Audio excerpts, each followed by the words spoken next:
I'm originally from Western Massachusetts. I did my undergraduate degree in English literature at Fordham University and some graduate work at Baruch University, the City University of New York. I've been in institutional advancement and alumni engagement for a little bit over 20 years and have worked mostly in higher education, starting at Teachers College, Columbia University. I worked in hospital fundraising at New York Presbyterian Hospital, and I've worked at some larger state institutions such as the University of Texas at Austin. I'm in the University of South Carolina. I am so happy to be at St. Michael's College. It's a wonderful institution. I've really found my family here.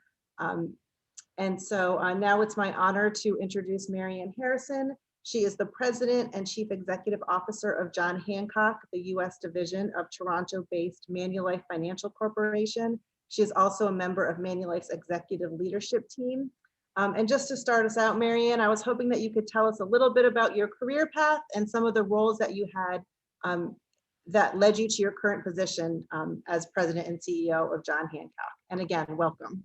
Thank you. And again, my apologies for the technology issues, but happy to be here. I think I'm really looking forward to the evening.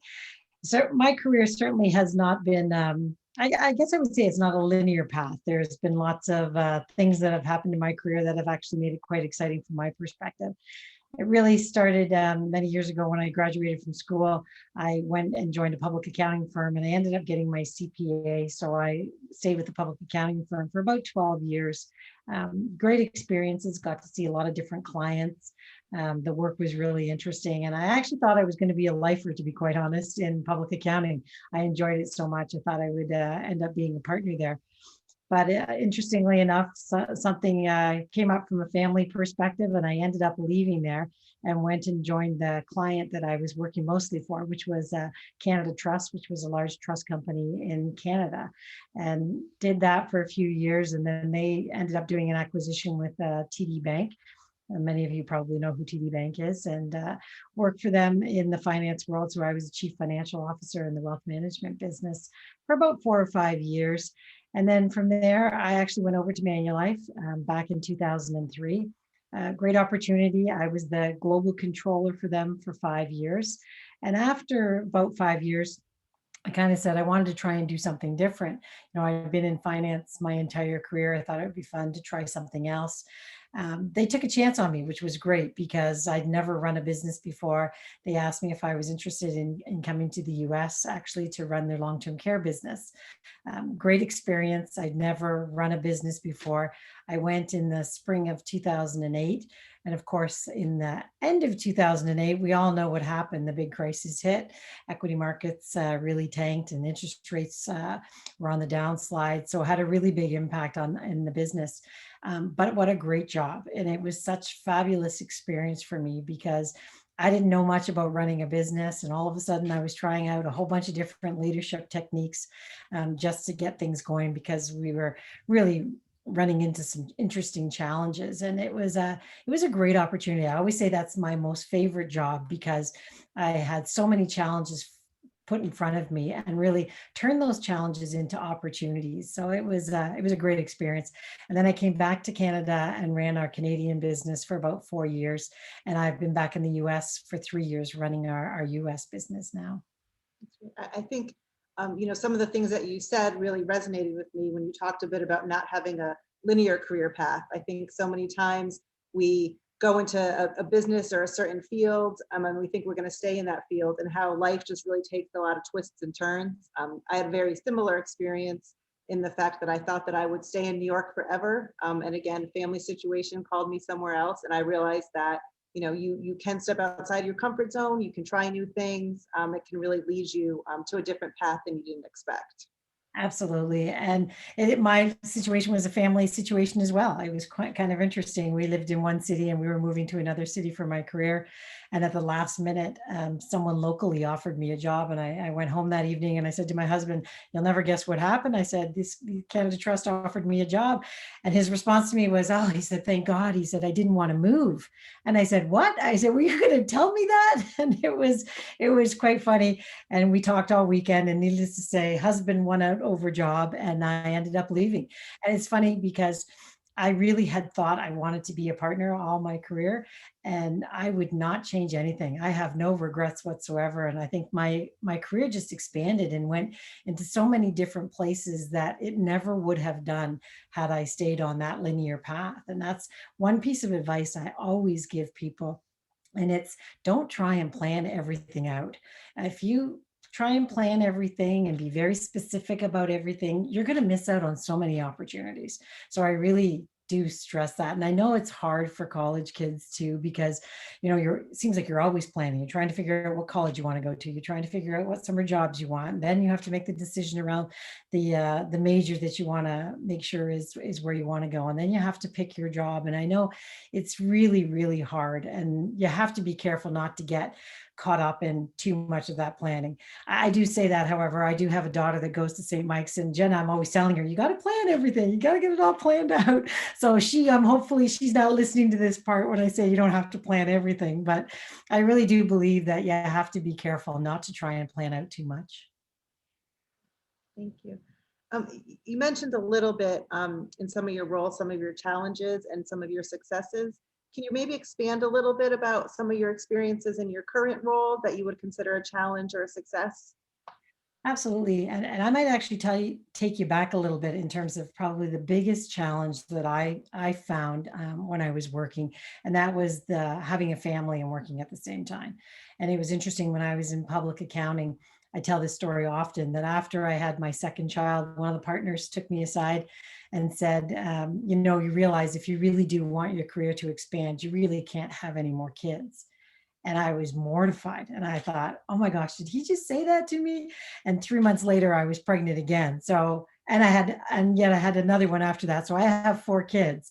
And I was just determined that I was going to prove him wrong, that yes, you can have a family. And that was probably the biggest challenge, is that, especially when you have a bigger family, when you have 4 kids, people make a lot of assumptions. So they assume that you won't move. They assume that you don't want to take on the bigger role. And I realized that quickly, and I made sure that I made my wishes known. So I think that's always really important, is that people understand what it is that you want to do, because if you don't, they're going to make assumptions about you, and those assumptions are probably going to be wrong, and you don't want that to happen. So I've always made a point in my career expressing what I want to do. That's how I got the job in the US running the long-term care business, because I said I wanted to do something different. I wanted to take a stab at running a business. So unless you make your wishes known, people won't actually know what it is that you want. So that certainly has been a challenge. In terms of opportunities, I've had a lot of opportunities in my career, and they've all come about because I've been willing to take risks. And you talked about it earlier, Krystyna, when you said get out of your comfort zone. And that really led me to a lot of opportunities. When I took that job in the US, that was a huge risk for me, both in my career, but also personally. As I said, I had 4 kids. The eldest one was going into a senior year of high school. And to uproot your whole family and take them across the border to a new country and a new city, while I'm doing a new job at the same time, something I've never done before, was an enormous risk. But I always look at challenges like that and say, how can I turn these challenges into opportunities? And I really did turn that into an opportunity.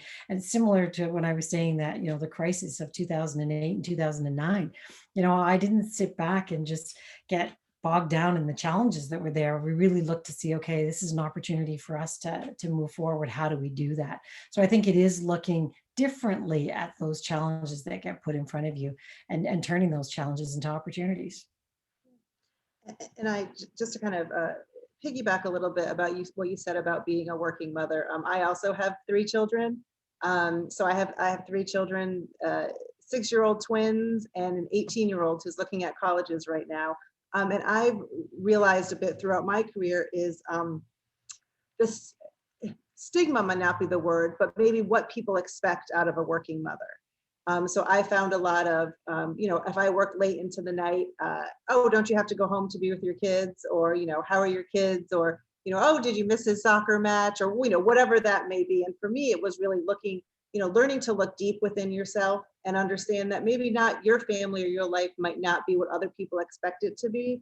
But there is a way to manage it. And there is a way to really in your personal life, I think, and in your business life, to be fulfilled with what you're doing, as long as you have that kind of resiliency within yourself. So I just want to thank you for sharing that. Um, Kind of piggybacking a little bit about that, can you talk some more about what does the term work-life balance mean for you? And how do you balance the job that you have and your personal life? Yeah, no doubt about it. You know, my job is a big job and there's a lot of requirements. My cell phone's never very far from me. It's always within touching distance, which is not necessarily a good thing. But, you know, throughout my career, I've really tried to compartmentalize my work and my life and sort of keep my work life and my family life separately and keep those two things separate. You know, it's important for me to turn off in the evenings and make sure on the weekends. Generally, I would say the weekends were always the time that I really did turn off. And of course, I paid attention to my emails, but I wasn't necessarily responding. I think it was really important to have that time. When the kids were younger, I certainly, you know, you go through your ups and downs. I tried every flexible work program that they offered in the workplace. And I always tell women that it's okay to slow down a little bit in your career. It always doesn't have to be going at the same pace. So when I had younger kids, you know, I made sure that I got that balance and that I was focused on the family. But I also, you really have to plan and you have to prioritize accordingly. And so I think I did a good job at making sure I knew what my priorities were and focusing that way. I always say that I was outsourcing long before outsourcing became a thing in the work world because I was doing it at home. You know, I outsourced all the cleaning and the cooking and the laundry and all that stuff so that when I came home, I had undivided time with my kids. And so at nights and on weekends, it was all about the kids. And people often would say to me, you know, when I do these types of interviews, oh, what are your hobbies? What do you like to do? And I go, my hobbies are my kids. I know that sounds like a really weird thing to say, but every moment I wasn't working, I wanted to spend with the kids. And today we have just an incredible relationship with all of our children. And it's fun because they still are my hobbies because we spend so much time together. They're all in their 20s now. And now we get together and having young adults around, it's a lot of fun. So we really have a good time together. So I really don't feel that I compromised on anything. I don't feel that I gave up. You know, so many people say that they have regrets that they weren't closer to their family and didn't spend more time with the family, but I really made a point of spending time with the family. And that relationship and those bonds are really, really important to me. And so my family's always number one. They will always be before work. But I've managed to find that balance. And I think you have to do that. And maybe outsourcing everything doesn't work for everyone, but you do need to prioritize and you do need to be very planful about it. As I said, our relationships are really strong and I wouldn't give it up for the world. So it's, like I said, no regrets when I look back. Shifting gears a little bit, maybe speaking to our college students on the call. So I read that you were an English major in college. Can you maybe talk a little bit about how I also was an English major, so maybe talk a little bit about how your major in college or your college experience kind of propelled you into the career that you have now? Yeah, it's interesting. People are always so surprised when I say that I have an English major, and maybe that means it doesn't matter what you take in college. I shouldn't say that.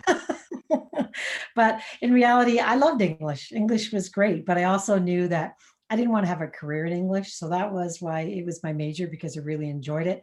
But I took a lot of business courses at the same time. My dad was a businessman and I learned a lot from him and respect him very much.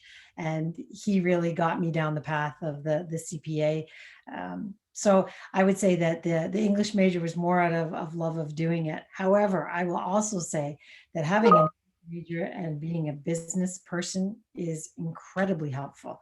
You know, just if you think about the business world, and especially in the role that I do, there's so much that has to do with being able to deliver speeches and being able to communicate properly. Having that English major behind me has been wonderful. I know the people that work for me don't appreciate it too much because anytime they give me something to review, I'm in there picking out all the grammar mistakes that they've done.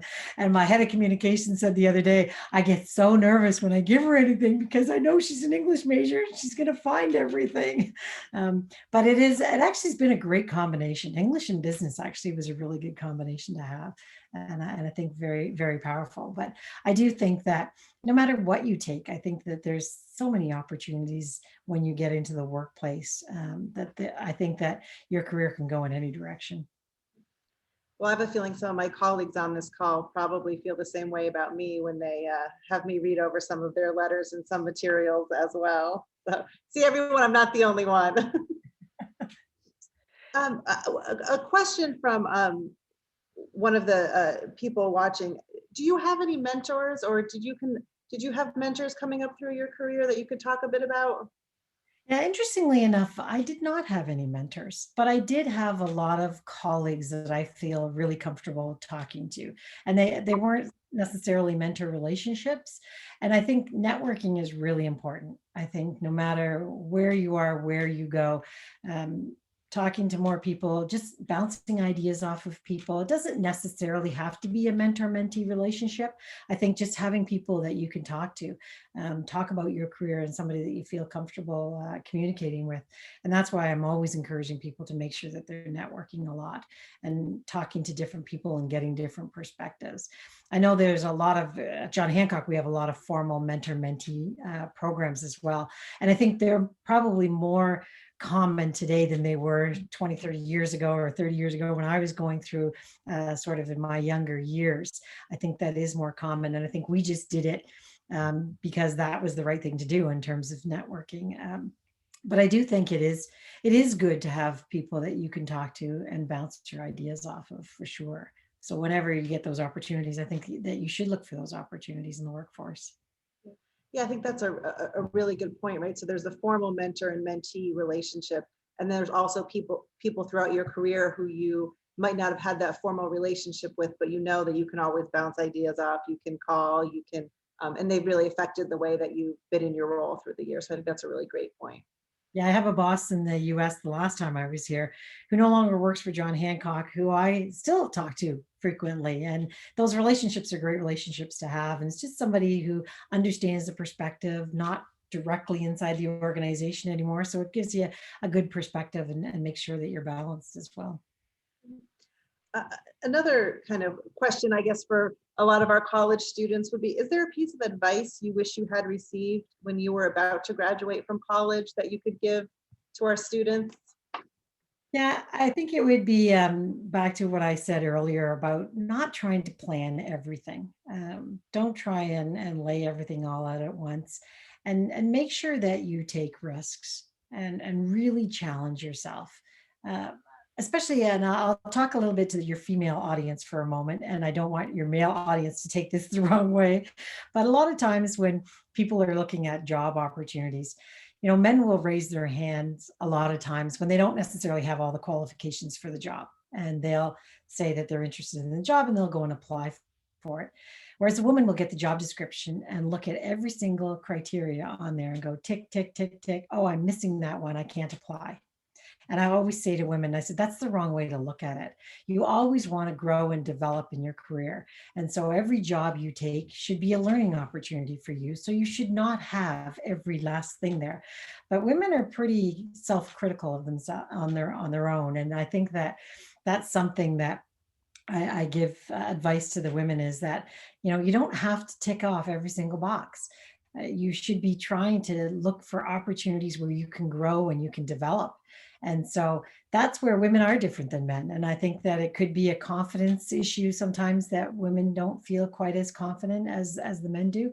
And you really shouldn't let that get in your way. And you really should take those chances. As a follow-up to that, and I think you answered a lot of this, but do you have any strategies that could help women achieve more prominent roles in their organizations? When I was going through my career, I switched jobs every 2 years, not companies, but I switched jobs every 2 years. In reality, I guess you could say I only really had two different companies that I worked for, even though technically there were three, but two of them were very closely connected together. but I switched jobs every 2 years until I got into the senior officer ranks. And then it was more like 5 years, because those roles, you really want to drive a strategy. So you need more time in those roles to be able to do that.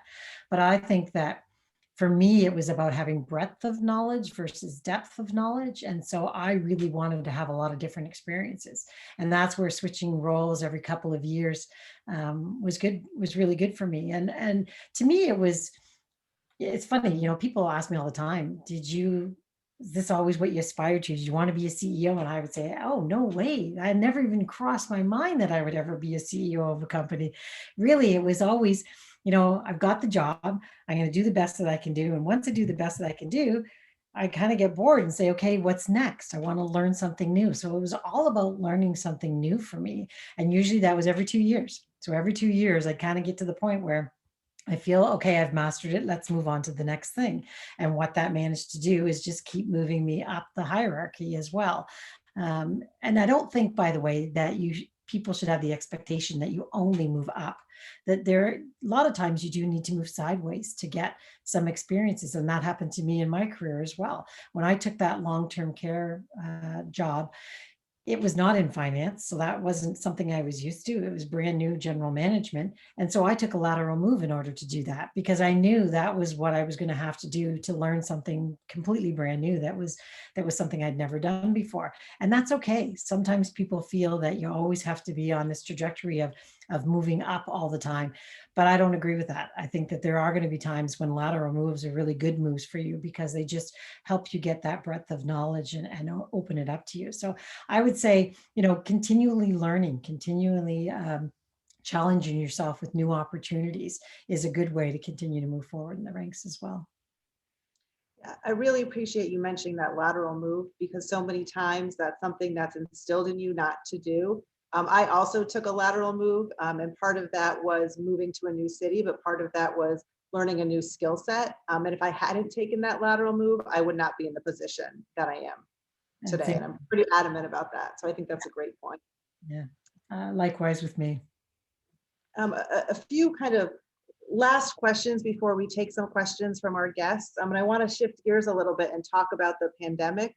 And maybe as a leader in your institution, what are some of the lessons that you learned throughout the pandemic? Yeah, I think the biggest one is that when it comes to change, you need to do change well. And I think that, we got that immediately, when everything kind of hit a year ago.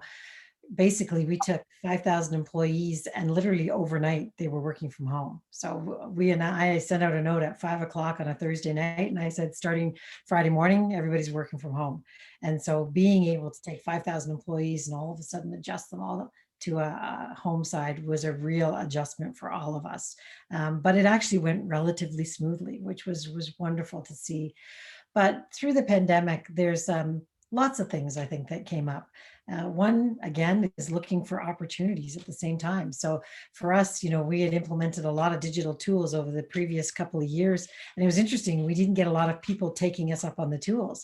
Well, all of a sudden, those digital tools became really important, because that was the only way to do business. And I really pushed my team to say, okay, here's a great opportunity for us.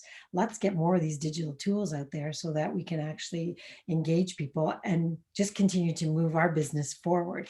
And so I took it as an opportunity as, let's go forward 5 steps and we're never going back. So, we're going to make sure that we continue to go forward. Now, it's been a whole year, so for sure we're never going back. But even when we thought it was only going to be 3 months, I was still willing to go down that digitization path and saying, this is where we want to be in the future. So let's get there as quickly as possible.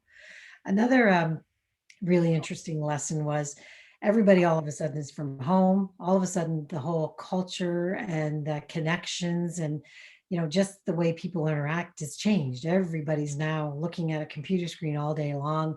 And we really wanted to start sharing humanity and really doing things that we'd never done before. And to me, it was interesting because, as I told you earlier, I already kept my home life separate from my work life. And for me, I sort of compartmentalized those two different things.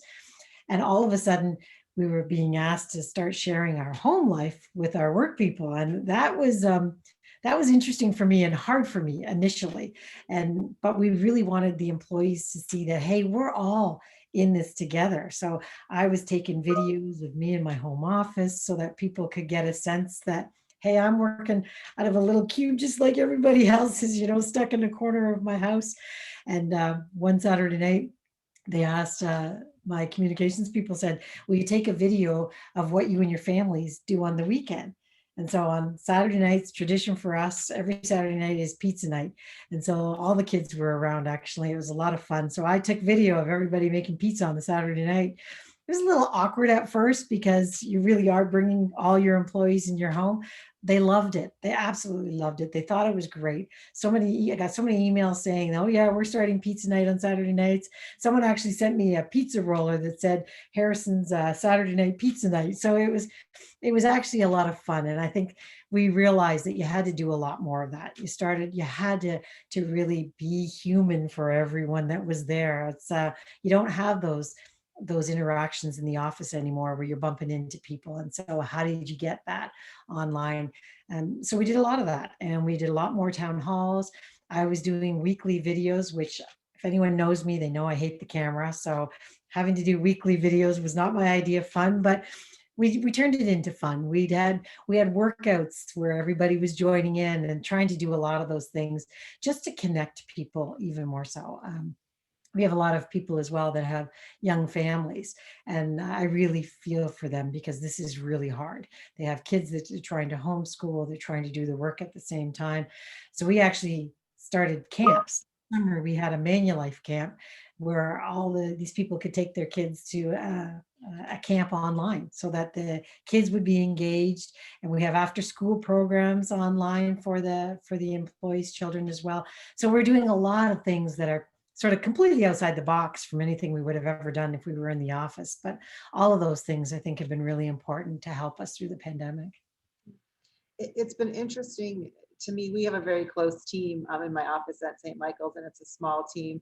But again, I'm much like you. I compartmentalize my life, and I have my family life here and my work life here.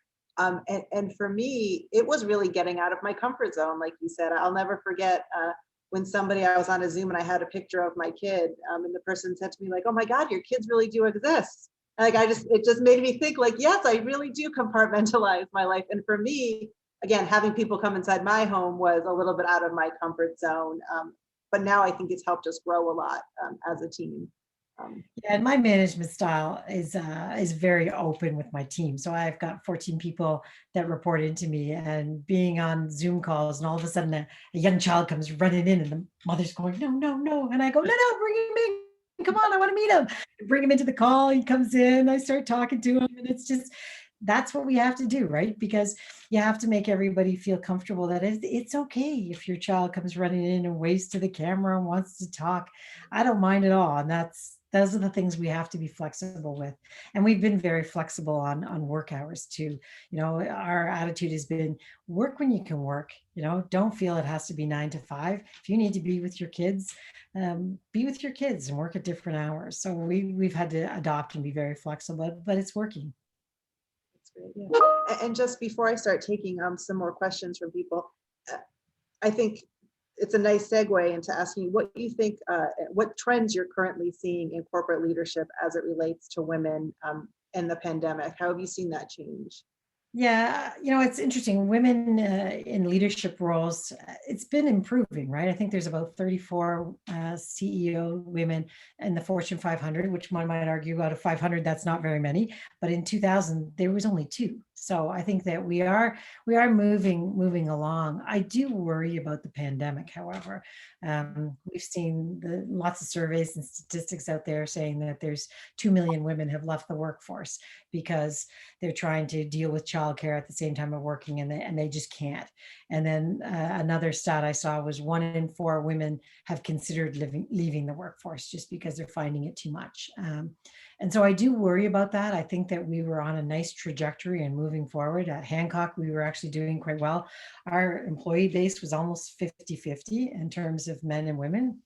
And I worry a little bit that the pandemic is going to set us backwards. And I did hear somewhere else someone saying that it would take us probably 5 to 7 years to get all the women back in the workplace and get back to where we were prior to the pandemic. So that's a little nerve-wracking because we've been working so hard to make sure that there was equality in the workplace and that we were seeing more women and that some of those women were getting into more senior ranks. And I hope we don't lose that as a result of the pandemic. Lots of things have been going on too, getting women on boards too. It's been nice to see that even regulators are starting to say we want to make sure that we have a certain number of women on boards. So I think all of those things are boding well, but I do think that when we sort of get back to normal, whatever normal is, that we're really going to have to put a concerted effort into really focusing again on women and making sure that we are getting the women back into the workplace. Well, if you have a few more minutes, I have a few questions from our guests. Let me just pull them up.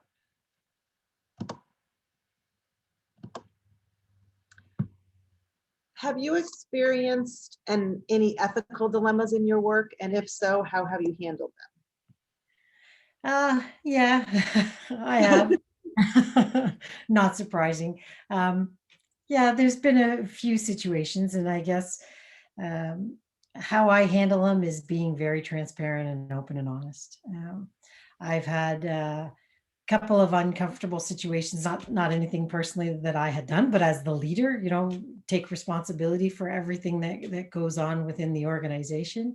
And when anything like that comes up, I make sure that I get at it head on, and a couple of situations have arisen over the years, and I called all staff together into a town hall meeting and explain the situation and be very open and transparent. And that's what you have to do. So my management style is to be very transparent and telling people everything that I can tell them, and being very honest about things. And it really goes a long way. Some of those situations are difficult, right? And there's been lots of things that we've had to deal with, but I always feel the best way to try and deal with that stuff is to talk about it and bring people together and just have open forums where, even not necessarily, well, I guess, yes, an ethical situation, but after the George Floyd incidents, people were very bothered by that. And I called all the employees together and we just had an open forum and an open dialogue. And, I can't answer all the questions, obviously, on that, but I was willing to talk about, what are we doing around diversity, equity, inclusion? How are we helping? And that's a really important topic, by the way, for me. And I think just again, making sure that you're very open and transparent with people goes a long way. And I've told people on the DEI front that is an important initiative that we all have to do better, that corporate America has a huge role to play in this because we have so many employees that work for us, and that we all have to get better at that. And then having a strategy and working towards that strategy and holding myself and our organization accountable to these things. So they're always tough when those situations arise, but I think the only way to do it is to get right in front of it and stand up and be very transparent and explain things the best that you can. You talked a little bit about how you change your positions approximately every 2 years. Did you have someone to bring you along as a sponsor or to help bring your name to the conversation when looking for new positions? Or were you more looking for them on your own? I guess I would say a bit of a combination of both. I was always paying attention. I was always looking to see what opportunities were out there. But I think that, again, it comes back to making your wishes known. I let people know when I was sort of feeling that, I feel like a new challenge, and just made sure that people were aware that I was looking for something different. So I think it's a combination of both of those two things. You've got to take your own career into your own hands. I always say that to people. It's funny. People say, oh, I didn't even get a performance assessment this year. And it's like, bad on you. You should be holding your manager accountable. It's your career. So you've got to make sure that you talk to them. So same thing when it comes to looking for roles. You've got to be the advocate for yourself. It's great to get sponsors. And I think, that is a great thing to do. But the biggest advocate is yourself. And so you've got to be the one that really takes your career in hand. And just 2 more questions before we wrap it up. I want to be cognizant of everyone's time. You talked a little bit about transparency. But can you maybe describe, so I'm assuming transparency is part of your leadership style, but can you describe a little bit how you build an effective team to help support your leadership? Yeah, I think in terms of building a team, from my perspective, you shouldn't build everyone like you. I think it's really important to have a diverse team, and that's diversity around all fronts, including diversity of thought. And so it shouldn't be a team that looks just like you. I think that's number one. And I think from my leadership team, when I talk about transparency, you probably won't surprise you when I say that it's important for me to hear the opinions of everybody around the table. And I get actually more interested in hearing the opinions of people that don't know anything about it. So I might ask my human resource person, what do you think about this product that they're talking about? And she doesn't necessarily understand all the intricacies of the product, but it just gives a very different perspective. So I think that those are really important qualities, is making sure that there is diversity in terms of the thinking that goes on around the table. I have a great team. My team, actually, speaking of diversity, is 43% diverse along gender and ethnicity. And so I'm very proud of that. And, I really do think that it helps. Women have a totally different perspective than men. I'm not saying one's right and the other's wrong. It's not. It's just a different perspective. And so you need to hear those opinions around the table. And it is good to get those different perspectives. So that's always been important in terms of the leadership team, making sure that you have the right people that are sitting around the table.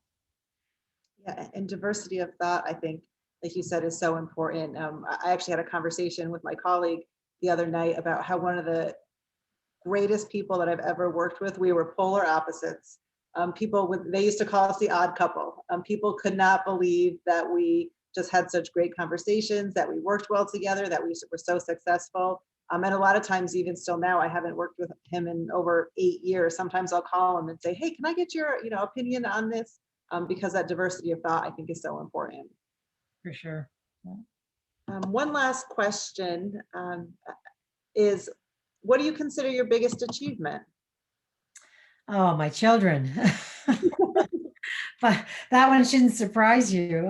Certainly my family is my biggest achievement. I'm so proud of my kids. I have 2 girls and 2 boys, and it goes both ways, by the way, because I know that they're so proud of me. I've heard it so many times from them. They see me speaking and doing different things, and I know that they're proud of me. I'm really proud of them, and it's fun. 2 boys, 2 girls, and the 2 girls very much are, Mom, I want to be independent. I want to be like you. I want to be successful on my own. I don't want to rely on some husband or anything from that perspective. I want to be independent. And so, I'm really proud of them, and they're all just wonderful kids.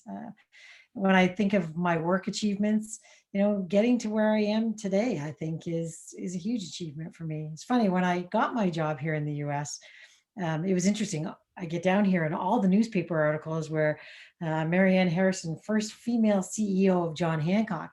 And it's interesting. I didn't even realize I was the first CEO, female CEO of John Hancock. Hadn't even dawned on me. And yet the press made such a big deal about it.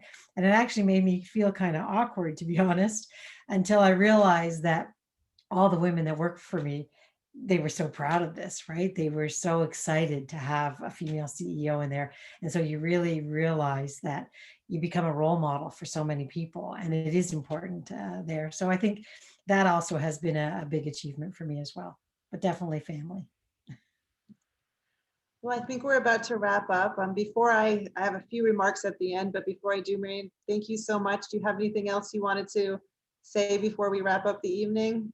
Oh, thank you for letting me come on, and apologies that I had the technical difficulties at the beginning.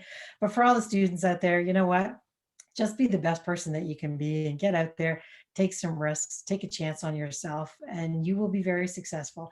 And not everything is going to work out perfectly for you. You will have your ups and downs, most definitely. But you know what? You just got to roll through those downs and say, you know what? I'm not going to let this get the best of me, and put your best foot forward. And that's all you can do. Thank you. Well, again, thank you to Marianne and her team for a wonderful discussion, and thank you to my team for putting together such a great event. I also want to thank you all for attending. This has been a difficult year, to say the least.